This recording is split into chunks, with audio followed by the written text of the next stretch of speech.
Hello friends, welcome back to our YouTube channel. Hope you are fine. बहुत से parents की query आती है कि जिन बच्चों के जो मार्क्स है 200 से 250 के आसपास है, 200 से 250 के आसपास मार्क्स है जिन बच्चों के सैनिक स्कूल के एंट्रेंस एग्जाम में, सैनिक स्कूल के जो एंट्रेंस एग्जाम हुआ है उसके अंदर उन बच्चों के इतने मार्क्स है। पेरेंट्स की इंक्वायरी है या पेरेंट्स डाउटफुल है कि हमारे बच्चों का जो न्यू सैनिक स्कूल है, ठीक है, न्यू सैनिक स्कूल है, उनमें एडमिशन करवाएं या नहीं करवाएं, क्योंकि जिन बच्चों के 200 से 250 मार्क्स है उनका ओल्ड स्कूल में नेम नहीं आएगा। ओल्ड स्कूल में इन बच्चों का एडमिशन नहीं होगा, काउंसलिंग में नेम नहीं आएगा। ठीक है, मीन आपकी जो ई काउंसलिंग चल रही है अभी, तो जिन स्टूडेंट्स के 200 से 250 के आसपास, जो ये मैं जनरल कैटेगरी की बात कर रहा हूँ, जनरल कैटेगरी के अंदर बात कर रहा हूँ, जिनके कोई कैटेगरी नहीं लगती है, उन बच्चों का नाम नहीं आएगा जिनके 200 से 250 के अराउंड मार्क्स हैं। अब उन बच्चों को नए सैनिक स्कूल में एडमिशन लेना चाहिए या नहीं लेना चाहिए, ये एक डाउटफुल क्वेश्चन रहता है हर पेरेंट्स का। तो इसमें मैं आपसे एक तो ये बात कहना चाहूंगा, नंबर वन, कि आप अपने बिहाफ पे वहां पता करिए कि जो न्यू सैनिक स्कूल है वो कैसा है। ठीक है, क्योंकि आपको पता लग जाता है जब कि वो कहाँ कब से इस्टेब्लिश है, रिसेंटली ही बना है तो उसमें स्ट्रक्चर है, वो पहले उसका परफॉर्मेंस कैसा था, उस बिहाफ से क्या है आप वहां पर पता कर सकते हैं। आप अपने जिस भी स्टेट से बिलोंग करते हैं उस हिसाब से आप पता कर सकते हैं। नंबर दो, अगर आप फाइनेंशियली अगर देखें कि फाइनेंशियली आप चाहते हैं कि फीस ठीक हो, तो फीस इन स्कूलों की अप रहेगी। ठीक है, जो ओल्ड सैनिक स्कूल है उससे तकरीबन 1 लाख टू 1.25 लाख अबो फीस रहने वाली है। ठीक है, इतनी फीस ज्यादा रहेगी इन स्कूलों की, 1 लाख का आपका मिनिमम गैप देखने को मिलेगा इनके अंदर। तो इस हिसाब से आप देख सकते हैं कि आपके बजट के अंदर आएगा या नहीं आएगा। जो स्टडी का क्राइटेरिया है वो आपको खुद एनालाइज करना पड़ेगा या खुद आपको देखना पड़ेगा कि इस स्कूल की परफॉर्मेंस पहले कैसे रही, क्योंकि बहुत सारे जो न्यू सैनिक स्कूल बने हैं उनमें जो स्टाफ रहता है वो टेम्परेरी रहता है।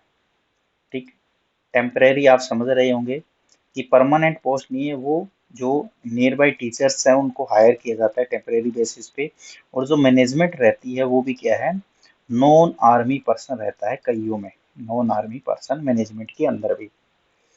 तो काफी मेजर डिफरेंस है ओल्ड स्कूल और न्यू सैनिक स्कूल के अंदर इस मैनेजमेंट को लेके। तो ये एक बहुत बड़ा पॉइंट है यहाँ पे, क्योंकि स्टाफ है वो टेम्परेरी रहता है, और जो आपको मेन ओल्ड स्कूल मिलेंगे वह मोस्टली टीचर है वो परमानेंट मिलेंगे आपको as compare to new schools. तो ये एक प्लस पॉइंट है ओल्ड स्कूल के अंदर। ठीक है, और दूसरा है फीस काफ़ी हाई है as compare to old school. अगर आपके एरिया में एक रेप्यूटेड प्राइवेट स्कूल है तो आप जिन बच्चों के 200 टू 250 मार्क्स है जनरल कैटेगरी के अंदर, वो चॉइस आप रख सकते हैं प्राइवेट स्कूल के अंदर। अगर आपको ये बजट ज़्यादा लग रहा है तो आप प्राइवेट स्कूल को प्रेफर कर सकते हैं उस जोन के अंदर। ठीक है, तो ये एक छोटा सा डाउट था जो काफ़ी पेरेंट्स की क्वेरी है, क्योंकि देखो जिन बच्चों के 200 से बिलो मार्क्स है उनका तो कहीं नाम आएगा नहीं।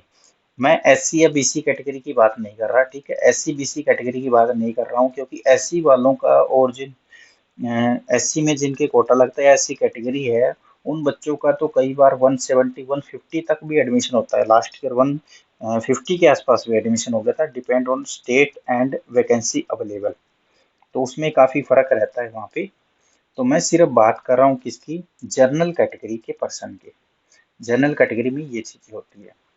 तो जिन बच्चों के ना इतने मार्क्स है उन पेरेंट्स को ज़्यादा मेरे पॉइंट ऑफ व्यू से सोचने की जरूरत नहीं है। अगर आपका बजट फ्रेंडली है तो आप ओल्ड न्यू स्कूल में जा सकते हैं। अब पता आपको करना पड़ेगा कि वो स्कूल है कैसा, क्योंकि हर स्टेट का अलग अलग सिस्टम रहता है। और 250 से बिलो है तो आपको तो प्राइवेट स्कूल चॉइस करना ही पड़ेगा, ठीक है। अब बिल्कुल रिसेंटली जो ओपन है, न्यू ओपन, जो रिसेंटली ओपन हुए हैं सैनिक स्कूल, उनमें इन स्टूडेंट्स को एडमिशन मिल जाएगा अगर उन्होंने ई काउंसलिंग का पार्ट किया और मेडिकल भी करवाया तभी मिलेगा, ठीक है। मेडिकल मस्ट है स्कूल में एडमिशन लेने के लिए। और ई काउंसलिंग में आपको पार्ट बनना पड़ेगा, क्योंकि जो रिसेंटली ओपन हुए हैं ना स्कूल, उनमें बच्चे जाने को प्रेफरेंस नहीं करते हैं, तो वो खुद कॉल करके भी कहते हैं कि बच्चे का रजिस्ट्रेशन करवा दीजिए, आपके बच्चे का हमारे यहाँ एडमिशन हो जाएगा, जो रिसेंटली ओपन है। तो ये यहाँ पे सिस्टम रहता है इनका, जो बिल्कुल रिसेंटली ओपन हुए हैं उनके अंदर, ठीक है। तो इस तरीके से आप देख सकते हो। और जो मेडिकल का इनका सिस्टम रहा है, मेडिकल के अंदर क्या है, मेडिकल में अभी 3 टाइम कैंडिडेट को बुलाया गया है, 3 टाइम कैंडिडेट को। मीन मान लीजिए किसी स्कूल में 100 वैकेंसी है, 100 वैकेंसी, तो 100 वैकेंसी का 3 टाइम मतलब 300 स्टूडेंट्स को बुलाया गया है वहां से। अब 300 स्टूडेंट जो टॉप वाले हैं उनमें 300 को करवाया गया। अब कुछ बच्चे वहाँ कि जाएंगे नहीं भाई, और कहीं लेना चाहते हैं, इन्होंने मेडिकल तो करवा दिया है, ठीक है, लेकिन उनकी चॉइस नहीं है। मान लो कि 100 बच्चे यहाँ से निकल गए, 100 बच्चे निकल गए या 50 निकल गए, तो जो बच्चे के 250, फिर उनमें से उन कैंडिडेट को लिया जाएगा। मान लीजिए कि 100 ने यहाँ पे भाई नहीं लिया, छोड़ गए, तो फिर जो बच्चे के पीछे 150, उनमें से सीट फिल की जाएगी। तो ये क्राइटेरिया रहता है, इस तरीके से सीटें भरी जाती है। क्योंकि इन्होंने पहले ही मेडिकल करवा लिया। पहले क्या होता था कि स्टूडेंट का नाम आता था, फिर उसको मेडिकल करवाया जाता था, तो उसमें काफी टाइम लग रहा था। अभी इन्होंने क्या किया कि पहले ही 3 टाइम का मेडिकल करवा लिया, क्योंकि इसी स्कूल में 25 वैकेंसी है तो 75 स्टूडेंट का मेडिकल करवा लिया। अब वो बच्चे क्या है वहां से फील कर लेंगे कि पहले को बुलाया वो नहीं लेना चाहता या अवेलेबल नहीं है, तो दूसरे को सीट दे देंगे। इस तरीके से इन्होंने अब की बार मैंने चीजें की है। तो ये तो सारा रहा कि जो बच्चे 200 250 के अराउंड है मार्क्स, वो क्या करें, या 200 से बिलो वो क्या करें, ठीक है। ये मैं एक जनरल पर्सपेक्टिव से बता रहा हूँ, ये नहीं है कि मैं स्टेट हरियाणा की बात कर रहा हूँ या राजस्थान की बात कर रहा हूँ या उत्तराखंड की बात कर रहा हूँ, नहीं।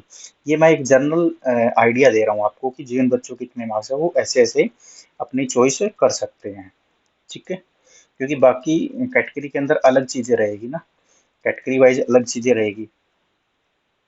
अब जिन बच्चों को नेक्स्ट मीन 2016 26 और 27 के लिए कोचिंग लेना है, सैनिक की कोचिंग करना है होम से, ऑनलाइन, ठीक है, ऑनलाइन कोचिंग करना है, तो बैच स्टार्ट होने वाला है। आप इस नंबर पे व्हाट्सएप कर सकते हैं, कॉल मत कीजिए, व्हाट्सएप कीजिए इस नंबर के ऊपर, ठीक है। इस नंबर के ऊपर आपको व्हाट्सएप करना है, सारी क्वेरी आपको दे दी जाएगी। और जो क्लास है वो ऑनलाइन रहेगी, फ्री ऑफ कॉस्ट रहेगी, फ्री ऑफ कॉस्ट क्लास रहेगी, इसी चैनल के ऊपर रहेगी। आप सब्सक्राइब कर लीजिए, फ्री ऑफ कॉस्ट रहेगी, कोई चार्ज नहीं लगेगा आपका। क्योंकि सारी हमारी जो व्यवस्था रहेगी वो ऑनलाइन रहेगी, ऑफलाइन कोई व्यवस्था नहीं है, ऑनलाइन की व्यवस्था रहेगी। और जो एक्सपीरियंस है, 7 ईयर एक्सपीरियंस है मेरा इस फील्ड के अंदर, काफ़ी बच्चों का सिलेक्शन हुआ है मेरे से पढ़ के। सैनिक स्कूल, मेट्रिक स्कूल, आरआईएमसी में और गुरुकुल कुरुक्षेत्र में बहुत सारे बच्चों ने क्वालिफाई किया है। तो जिन भी बच्चों को या जो भी पेरेंट्स अपने बच्चों को मिलिट्री, सैनिक, गुरुकुल की कोचिंग दिलवाना चाहते हैं, चाहे गर्ल्स हो या बॉयज़ हो, ठीक है, गर्ल्स बॉयज़ बोथों बोथ के लिए अप्लीकेबल है रजिस्ट्रेशन, ठीक है। क्योंकि अभी गर्ल्स के लिए भी एडमिशन ओपन कर दिए गए सैनिक स्कूल्स के अंदर। तो आप इस नंबर पे व्हाट्सएप कर सकते हैं, सारी इंक्वायरी आपको मिल जाएगी। जो भी बच्चे कोचिंग चाहते हैं, आपका इवनिंग का टाइम रहेगा, क्योंकि कई सारे बच्चे क्या होते हैं स्कूल करते हैं दिन में, तो इवनिंग टाइमिंग रहेगा, इवनिंग टाइम रहेगा मोस्टली क्लासेस का।